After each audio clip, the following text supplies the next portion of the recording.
Hi, it's Gary from GAN Railroad.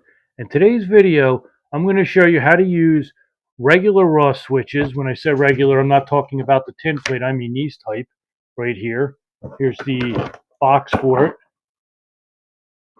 And also Fastrack switches for Menards track. And with the Ross switches, it's a little lower profile than the Menards track. So in order to raise it up, the two best things to do is 1/4 inch plywood. You can put it underneath. Or you could buy this Ross bed. When you're buying the switches, since you're paying what are they? I forget what I paid. They're at least $80 to 120. What's another $5? This can be spray painted too, and it just sits right inside of it. This isn't the piece for it, but it goes right in, fits in here nice and compact, and stays in its place. And it works out. And I'll show you how to do that now. In the beginning of the video, I'll show you the easy way using the Ross, and then I'll show you a little more difficult way using making a transition piece out of old Gargraves track, and then I'll show you the Fastrack, and I'll show you it operating with the Fastrack in a loop, and with the auto non-derailleur working and all that. Fastrack is the same profile, in other words, the same height as the Menards track.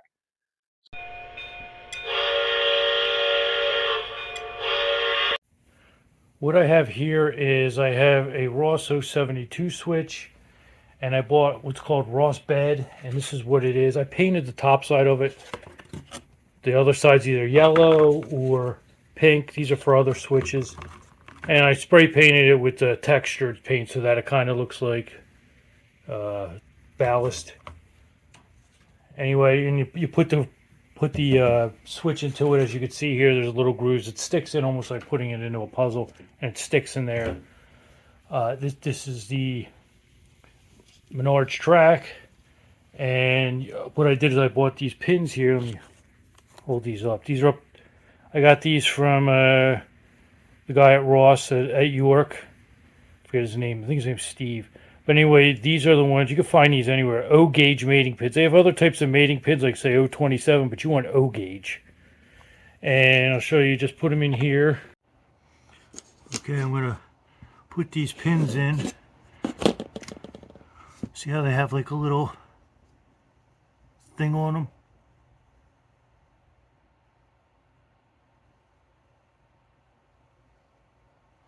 Little, that goes on the bottom. So put that in like that. Make sure they're in right. If they're not, it'll probably jump off the track, the train.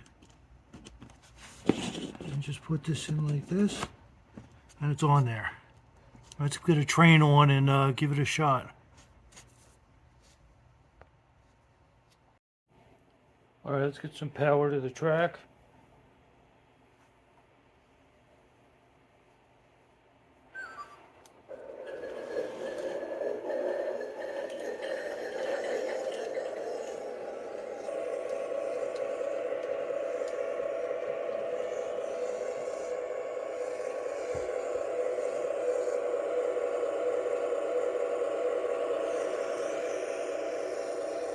So, flip the track in.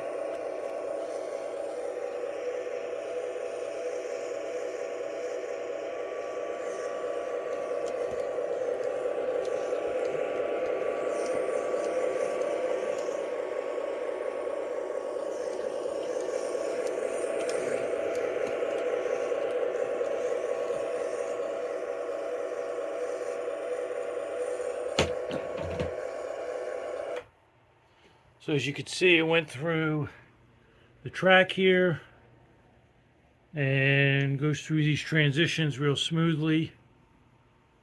So, you know, this will work. If you want to use these switches, again, this is not the tin plate switch. So, give it a shot. If you really want to try a Menards track, you certainly can use Ross, and you certainly can use Fastrack.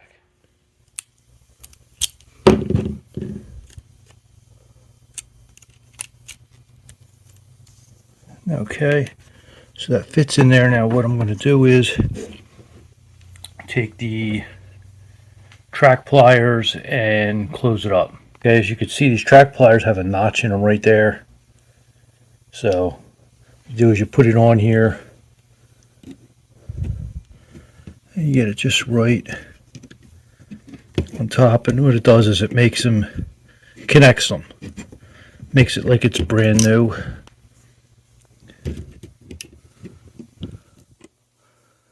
We'll close that here.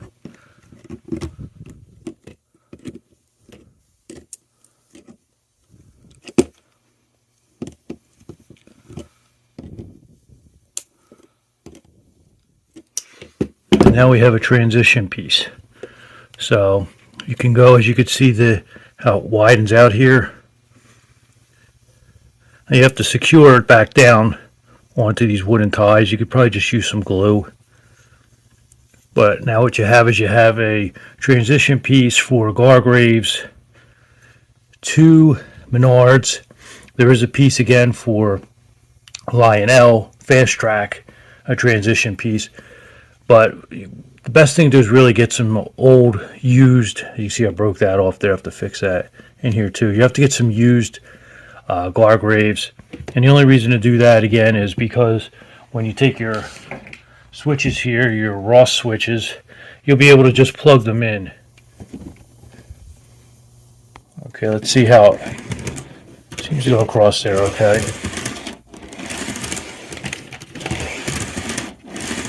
I mean, it could be a little smoother, it could be a little tighter, but you get the point. So it does work. It takes a little work, a little finagling, but you can do it. Of course, they do make 072 template switches. There's two types. One is just 072, and another is a kind that's made, Ross makes so that it stacks. You could do like a yard, but it stacks. I would prefer actually the actual yard switch. They have a 4-way yard switch. I just think it looks nicer. And if you want, okay, here's a Fastrack transition piece from Menards. You can buy one or for $5. I think it's 5 or 2 for I think it's $8 or $9. They come in a little box. I bought 4 of them. You have this piece here, as you can see how it's wider there, and so it transitions into the regular tubular track. This way your trains don't jump off the track. Here's the other side with the pins. Sometimes you might have to pull these pins out in order to connect it to a regular piece of track, depending which direction you want to go. I'll show you that in a second what I mean. I have a track laid out with Menards track and a Lionel Fastrack switch, and I have a trolley, and I'm going to show you how that works. Just using these books to use that bumper, the last piece of Fastrack. Show you here. All right, we have the Fastrack here. There's the Fastrack switch right there, and it's just a loop that goes around. 031. So I'm trying to get this camera far away so you can see the whole thing. I even put blue tape on the trolley on the one end to show you that it does reverse and that it hits each bumper when it goes around.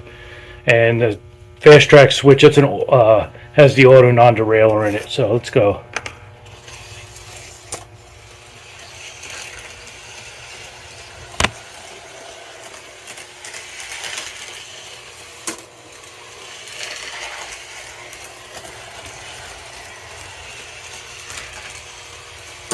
It's a little uneven, obviously, but this is just a demonstration.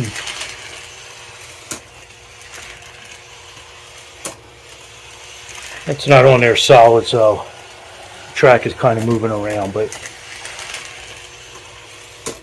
okay. So there was a little demonstration as to how you can take different switches, Ross and Fastrack, and use them with tubular track. A lot of people go with those really old style switches that came out years ago, and these ones are just better. I think they just work better. Obviously Ross really works better, and the Fastrack, I actually don't hate it. It's just that it's too loud and you can't cut it to custom sizes. So there's 2 reasons why I didn't stick with it. I still have a lot of old Fastrack I got to get rid of, but that's why I have that switch. But nonetheless, this I hope shows you what you could do. And I always like to experiment with stuff. And this one worked out. Thanks for watching. Please like, share, rate, subscribe, and comment. And again, subscribe. I really appreciate it. Thank you very much.